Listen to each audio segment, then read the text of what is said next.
Ni hao, salut à tous, j'espère que vous allez bien. Je ne sais pas si vous avez déjà entendu parler de Maslow. Maslow et sa fameuse pyramide des besoins, les 5 besoins fondamentaux de tout être humain qui avance dans la vie et qui a besoin de se réaliser. On va voir ça ensemble et comme par hasard, 5 éléments, on voit ça tout de suite. Vous allez me dire, est-ce qu'il y a un rapport avec les 5 éléments et la pyramide de Maslow? Non, bien évidemment, mais n'empêche qu'on peut y mettre quand même certains angles pour pouvoir se rendre compte que c'est pas si idiot que ça. Alors pour commencer, on va déjà rappeler un petit peu ce qu'est la pyramide de Maslow, donc avec 5 niveaux. Le premier, le besoin physiologique. Les besoins physiologiques, ce sont tout ce qui va nous permettre de nous rassurer un petit peu dans la vie, donc des choses qui sont importantes, sans lesquelles on ne pourrait pas vivre. En fait, c'est manger, boire, dormir, tout ce qui va être vraiment vital pour notre survie. Donc selon Maslow, il faut grandir à travers ces 5 étages et que l'individu se réalise progressivement à partir du moment où chaque étape est donc aboutie, on peut passer à la suivante. Donc la première chose, et ça me paraît tout à fait normal et cohérent, c'est que la première chose pour tout être humain, c'est de répondre à ses besoins physiologiques. L'élément qui va y être associé, je parlais des 5 éléments, c'est la terre. La terre va permettre de solidifier la personne. Elle va lui permettre d'avoir des bases solides pour pouvoir justement grandir. Deuxième étage de la pyramide, le besoin de sécurité. Associé à l'élément métal, c'est celui qui va nous permettre de nous sentir protégés, celui qui nous donne confiance en nous, celui qui nous enlève aussi un petit peu la peur d'avancer dans ce monde, parce que parfois c'est vrai qu'on a un petit peu peur, on ne sait pas trop où on va, qu'est-ce que le futur nous réserve, et généralement, cet étage-là va être rempli quand on aura un travail. Quand on a trouvé un travail, eh bien déjà on se sent un petit peu mieux dans la vie, on n'est plus à la garde de quelqu'un, nous devenons indépendants et c'est grâce à ce travail que l'on va pouvoir commencer à gravir les échelons supérieurs de l'évolution personnelle. Troisième niveau, eh bien nous arrivons sur le besoin d'appartenance. Une fois que nous avons un travail, une fois que nous avons une vie qui commence à se mettre en place, nous avons besoin de nous sentir dans cette société comme un élément qui est harmonieux avec celle-ci. On a envie de s'intégrer dans cette société et d'être un élément à part entière également. Nous n'aimons pas forcément le regard des autres extérieurs quand on a l'impression d'être vraiment complètement à part et d'être un petit peu une bête ou un extraterrestre. Nous aimons nous fondre dans la masse, ça nous rassure, on se dit qu'on est un petit peu comme tout le monde. Par contre, pour le coup, là, je suis pas trop d'accord. Je me dis que c'est bien, effectivement, d'être un peu dans cette société, forcément.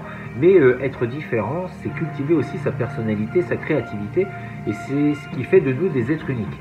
Donc, c'était à partir de ce moment-là que nous sommes appelés à trouver la partenaire de notre vie, à nous fondre aussi, à faire grandir notre famille. Et parfois, c'est vrai qu'on fait les choses un peu à l'envers, avant même d'avoir répondu à nos propres besoins physiologiques et de sécurité. Généralement, il y a des gens qui commencent déjà à chercher l'amour ou le grand amour. Loin de moi l'idée de juger, mais c'est vrai que si on suivait un petit peu plus en fait, la logique des choses, on arriverait beaucoup mieux à s'en sortir dans la vie et de trouver plus facilement quelqu'un à partir du moment où on répond aux 2 premiers besoins. Donc le troisième besoin, c'est le niveau qui est apparenté à l'eau. Ce besoin d'appartenance, c'est l'eau, c'est la famille, c'est le réseau, c'est se sentir bien donc comme un poisson dans l'eau. Le quatrième étage, c'est l'estime de soi, avoir de l'estime pour soi. Et ça ne peut arriver que quand on a justement commencer à fonder une famille, commencer à travailler, que l'on a commencé à accomplir des choses, que l'on peut avoir une estime de soi, se dire en fait j'ai fait quand même pas mal de choses, je suis fier de moi, et là on commence à s'estimer. Et là pour le coup c'est l'élément bois, c'est cet élément qui donne l'action et qui commence à faire fleurir un petit peu, donner les bourgeons justement d'un travail fourni. C'est à travers les réalisations que nous faisons que nous pouvons commencer à nous estimer. Ce que nous faisons nous permet de nous grandir, de se dire que nous avons un rôle à jouer dans cette vie, et là, pour le coup, eh bien, on se sent fier de nous. Et le cinquième, pour terminer, le besoin de se réaliser, d'aller au-delà de ce que l'on a pu faire dans notre vie, que ce soit un métier, quand on a fondé une famille, eh bien, généralement, qu'est-ce qui se passe? Eh bien, nous avons déjà vécu une bonne partie de notre vie, généralement, et à partir de là, on se pose d'autres questions. Sans être morbide, c'est vrai que l'idée de la mort arrive généralement bien souvent et on se pose énormément de questions et ces questions ne sont plus d'ordre matériel mais spirituel. Et c'est ce dernier niveau qui va nous faire rentrer justement dans ce dépassement de soi, c'est la notion de spiritualité. Alors je ne dis pas qu'il ne faut pas en avoir avant, bien évidemment, mais généralement c'est là où elle va prendre le plus d'impact sur notre vie, c'est généralement à la fin de la vie où on se pose énormément ce genre de questions. Qu'est-ce qu'on a fait de notre vie? Est-ce qu'on est fier de nous? Est-ce qu'on a envie de se dépasser? Et généralement, beaucoup de gens pensent que c'est fini, mais en fait, il faut continuer. Et ce dernier étage, c'est donc le feu, s'élever au plus haut de ce que l'on peut être. Continuer d'apprendre, continuer de faire bouillir ce feu, sublimer les choses. Et ce qui est marrant, c'est que dans la réalisation de la pyramide de Maslow, donc terre, métal, eau, bois, feu, eh bien nous sommes sur ce qu'on appelle un cycle d'engendrement, quelque chose qui va appeler l'engendrement et qui va être plutôt positif. C'est-à-dire que quand on le prend dans cet ordre-là, ça fait bouger les choses de façon positive. Alors c'est peut-être bizarre, est-ce que c'est fait exprès ou pas? Il n'empêche que c'est pour ça que je trouve que c'est marrant d'y mettre les éléments, parce qu'on se rend compte que eh bien, si on respecte l'ordre donné, on arrive sur terre, métal, eau, bois, feu, cycle d'engendrement. J'avais fait une vidéo à ce sujet, s'il y en a qui sont intéressés, vous rechercherez, vous devriez la trouver. Tout ça pour dire que chaque chose en son temps et que chaque chose arrive au moment où on est prêt.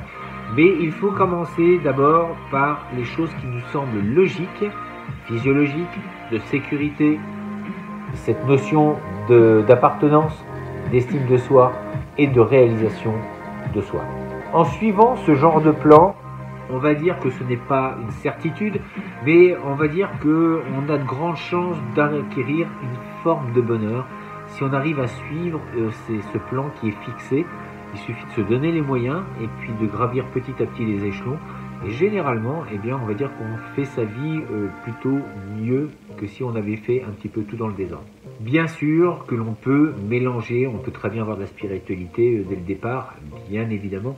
Là, loin de moi l'idée de dire que non, c'est absolument pas le cas. On peut évidemment mélanger. Mais en tout cas, le but, c'est quand même d'avoir un plan qui nous fasse progresser de façon cohérente, petit à petit, et sur un chemin qui nous amène vers la réussite. La réussite de la recherche du bonheur. Parce que, encore une fois, le but de la vie, c'est bien ça, c'est de rechercher ce bonheur et de s'améliorer. Alors, améliorez-vous, je vous dis à très bientôt pour une prochaine vidéo. D'ici là, restez forts, restez beaux et surtout, restez bienveillants. Ça tienne.